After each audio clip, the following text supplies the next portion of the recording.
Hello, OP classes के digital platform पर आप सभी का एक बार पुनः स्वागत है।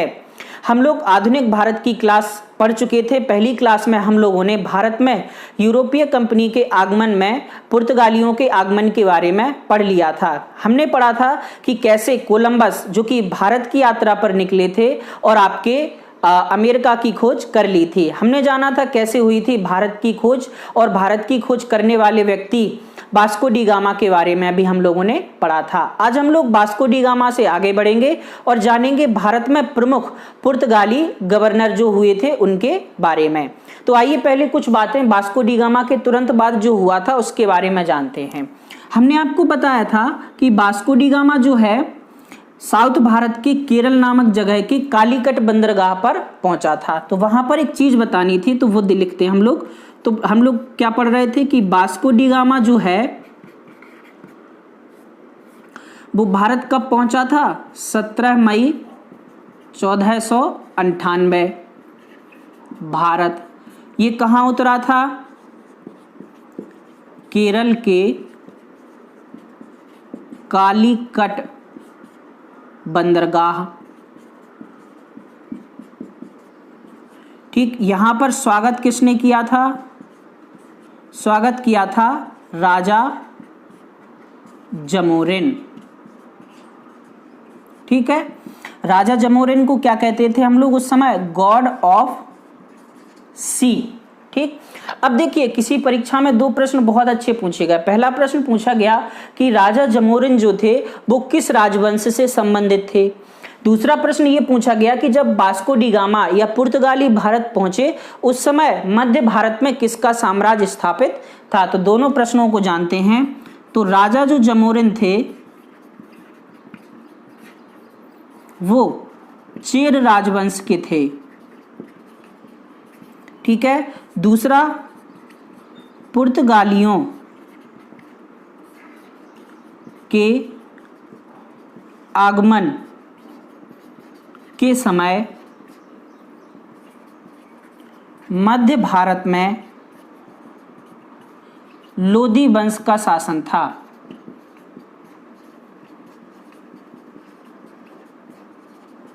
किनका शासन था? लोदी वंश का। तो ये दोनों बातें आपको बहुत अच्छे से याद रखनी है। तो हो गया 17 मई 1498 को भारत आया था। अब क्या हुआ? वास्को डी गामा ने क्या किया? भारत में अगर इनका पूरा खर्चा निकाल दिया जाए, मतलब जो इनका आने जाने में खर्च हुआ और भी बहुत सारे खर्च निकाल कर भी वास्को डी गामा ने भारत से 60 गुना अधिक कमाई की। तो यहां पे हम लोग लिख सकते वास्को डी गामा ने भारत से 60 गुना अधिक कमाई की। ठीक है, इसके बाद वास्को डी गामा पुनः भारत आते हैं। दूसरी बात, वो 1503 में आते हैं। तो आइए आगे देखते। अब क्या हुआ?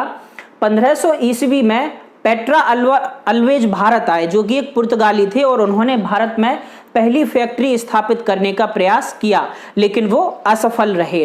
पहली फैक्ट्री स्थापित हुई जाके 1503 में, सॉरी वास्को डी गामा 1502 में पुनः आए थे। 1503 में पहली फैक्ट्री स्थापित हुई थी। तो आइए उन बातों के बारे में जानते हैं। ये बात समझ में आई इतनी? ठीक है,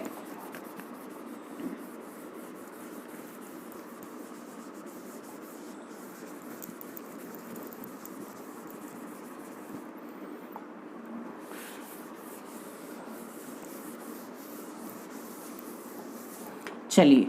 वास्को डी गामा दोबारा 1502 में भारत आए। ठीक, 1500 में पेट्रो अल्वेज ने भारत में पहली फैक्ट्री स्थापित करने का प्रयास किया, जो कि कैसा रहा? असफल। ठीक है, तो भारत में पहली पुर्तगाली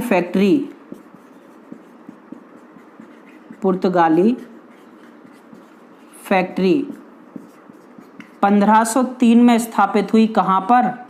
कोचीन में। ठीक है। दूसरी पुर्तगाली फैक्ट्री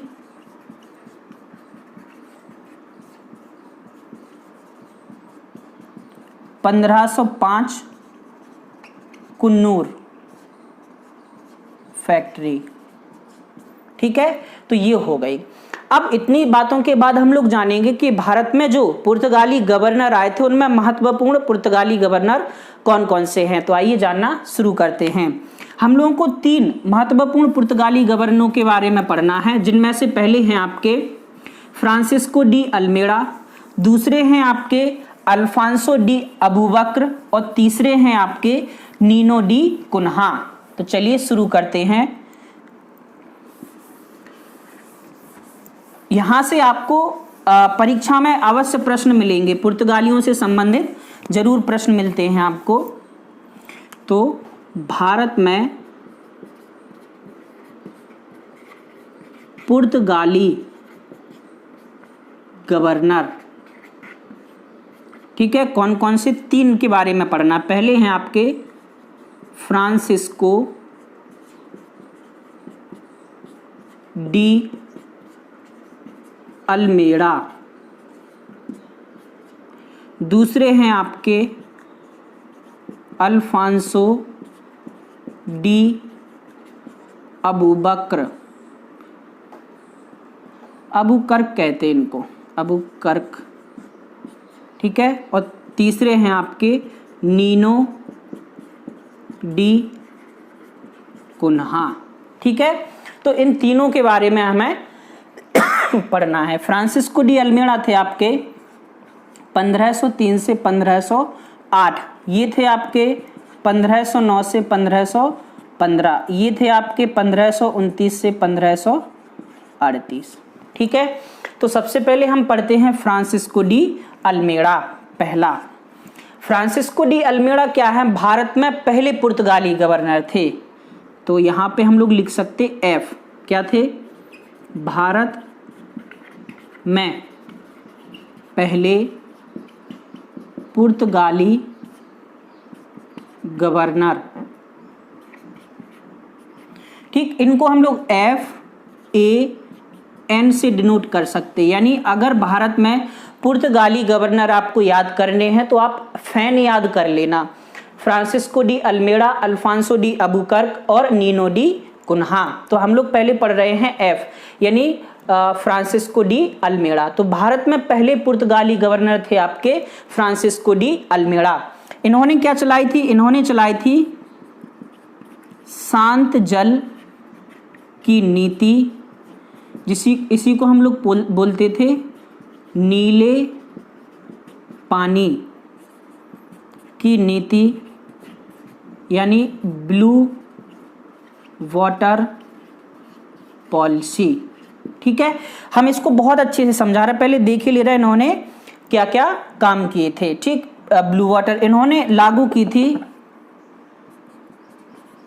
कॉर्टेज आर्मेड व्यवस्था। ठीक है, तीसरा, इनके समय हुआ था चौल का युद्ध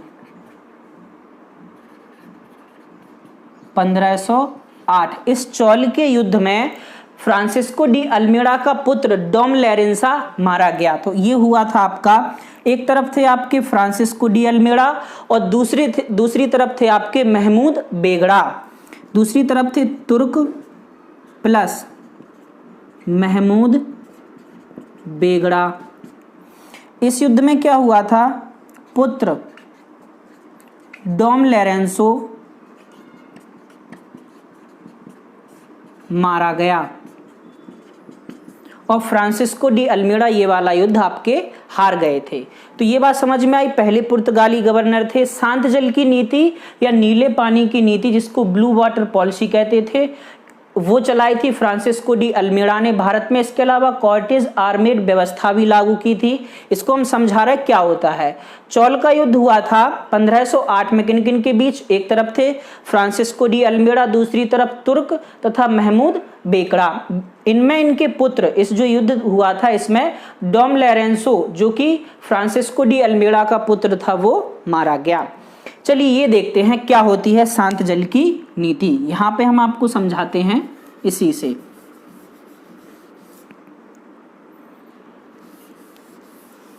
चलिए मान के चलिए ये भारत का दक्षिणी हिस्सा है। तो फ्रांसिस्को डी अल्मीड़ा ने क्या कहा कि अगर हमें यहां पर राज्य करना है, व्यापार करना है, तो क्यों ना हम ये जो क्षेत्र है समुद्री क्षेत्र इस पर कब्जा कर लें। क्यों? क्योंकि जो भारत के अंदरूनी मार्ग थे वो तो पहले बंद ही हो चुके थे, हमने बताया था ना यहाँ पे आपको। तो जितने भी नए मार्गों की खोज हुई थी वो समुद्र के रास्ते से हुई थी। तो फ्रांसिस्को डी अल्मीड़ा ने क्या किया, यहाँ पर जगह जगह अपने जो जहाज थे वो तैनात कर दिए कई सारी जगह पर, कि भाई अगर कोई भी व्यापार करने के लिए आएगा तो वो इसी रास्ते से तो आ पाएगा और हम उसको यहाँ से वापस कर देंगे, तो हमारा व्यापार यहाँ पर आसानी से चलता रहेगा। यानी शांत जल की नीति के तहत यहाँ पर कोई युद्ध नहीं होगा, भारत में जो कुछ होगा वो यहीं पे होगा। यानी नीले पानी पर अगर हम लोग अधिकार कर लें समुद्र वाले पे, तो यहाँ पर हमारा व्यापार अच्छा चलेगा। तो इसे कहा गया था शांत जल की नीति या नीले पानी की नीति, यानी blue water policy. Cortez armed व्यवस्था क्या थी?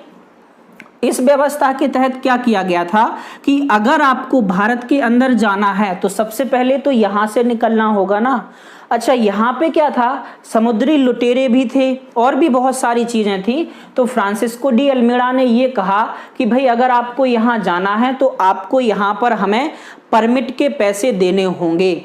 उस परमिट के तहत हम आपको अंदर भी जाने देंगे। इसके अलावा यहाँ पर जो समुद्री लुटेरे हैं जो आपको लूट सकते हैं उससे भी हम आपकी रक्षा करेंगे। तो ये जो सारी व्यवस्था थी परमिट देने की, उसी को कहा जाता था कॉर्टेज आर्मेड व्यवस्था, जो कि फ्रांसिस्को डी अल्मीड़ा ने लागू की थी। तो आपको समझ में आई ये बात। तो हमने अभी अच्छे से जाना फ्रांसिस्को डी अल्मीड़ा। अब हम पढ़ेंगे अल्फांसो डी अबुकर्क के बारे में। चलिए देखते हैं।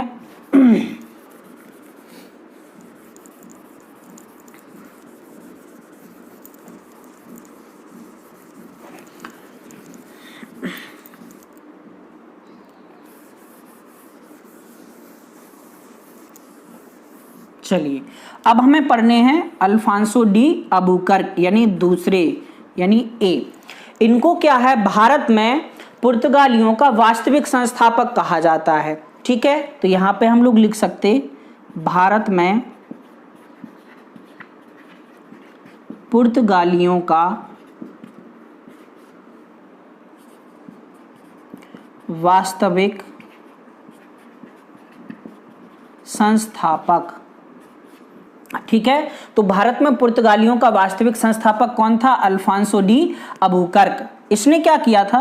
अल्फांसो कर लीजिए। इसने क्या किया था, बीजापुर के जो शासक थे, बीजापुर के शासक यूसुफ आदिल शाह, बीजापुर के शासक से गोवा को छीना, गोवा को छीना था। इसके अलावा इसने भारत के दो क्षेत्र होते थे हारमोज और मलक्का, जो कि समुद्री क्षेत्र में पड़ते थे, उनको भी जीता था। तो इसने क्या किया, 1515 में हारमोज जीता तथा 1511 में मलक्का जीता। अच्छा, अल्फांसो डी अबुकर्क क्या है,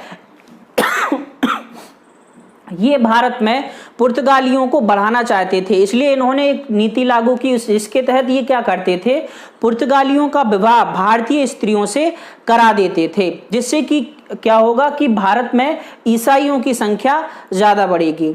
अच्छा, इन्होंने एक अच्छा काम किया था, इन्होंने सती प्रथा पर रोक लगाई थी, जिससे कि इन्हें भारतीय स्त्रियां जो थी उनकी सहानुभूति मिली थी। तो यहाँ पे हम लोग लिखेंगे सती प्रथा पर रोक लगाई। लेकिन क्या किया था इन्होंने, भारतीय स्त्रियों से विवाह की नीति अपनाई। ठीक है, तो ये कुछ काम किए थे आपके अल्फांसो डी अबुकर्क ने, और इन्हें भारत में पुर्तगालियों का वास्तविक संस्थापक कहा जाता है।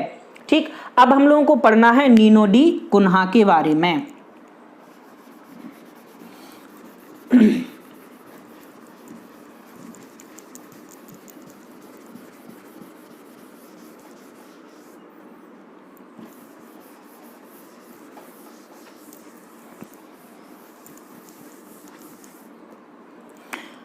तीसरे नीनो डी कुन्हा, ठीक है, ये रहे थे आपके 1529 से 1538। इन्होंने क्या किया था, अभी तक जो मुख्यालय था पुर्तगालियों का वो कोचीन था, लेकिन इन्होंने मुख्यालय कोचीन की जगह किसको बनाया था, गोवा को। इसके अलावा इन्होंने क्या किया, ये भारत के पश्चिमी भाग से हटकर पूर्वी भाग में भी इन्होंने पुर्तगालियों का साम्राज्य स्थापित किया। तो यहां पे हम लोग लिख सकते, इन्होंने गोवा को अपना मुख्यालय बनाया। ठीक, पश्चिमी भारत से पूर्वी भारत तक विस्तार किया।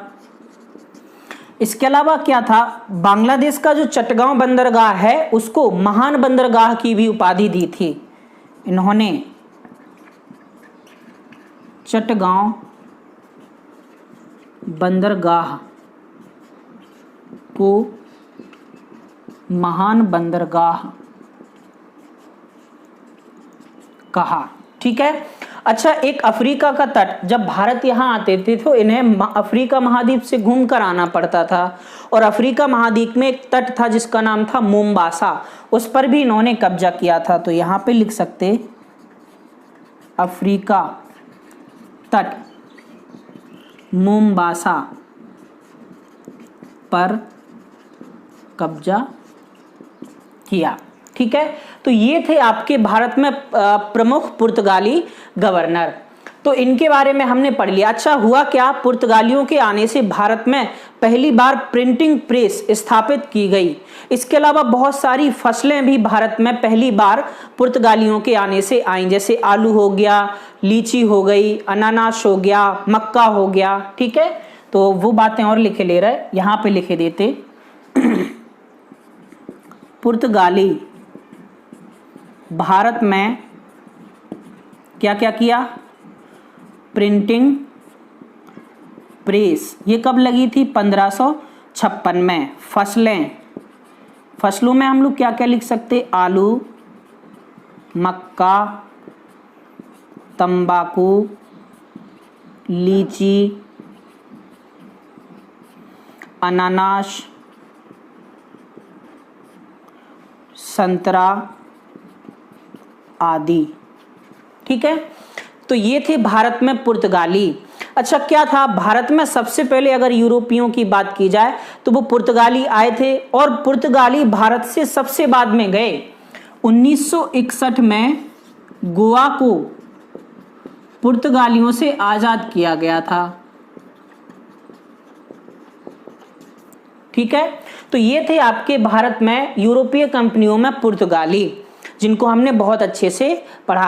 आगे आने वाली क्लास में हम लोग पढ़ेंगे भारत में जो डच आए थे उनके बारे में। तो आज के लिए इतना ही, धन्यवाद।